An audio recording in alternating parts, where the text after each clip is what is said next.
How to connect microphone to BandLab PC. To connect a microphone to BandLab on your PC, you'll need either a USB microphone or an audio interface with an XLR or 1/4-inch cable. Once connected, select the mic as your input device in BandLab and start recording. So, the first option is using a USB microphone, which I am currently using. So this is the simplest method for most users. So plug in your USB microphone to your PC since most USB mics are plug and play and don't require drivers.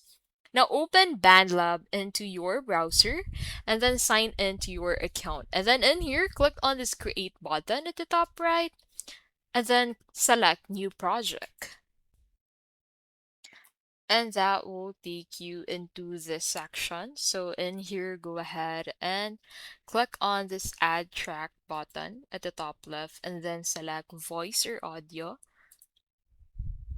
And then in here, as you can see, make sure to set the input into your microphone and then set the channel for this audio recorded.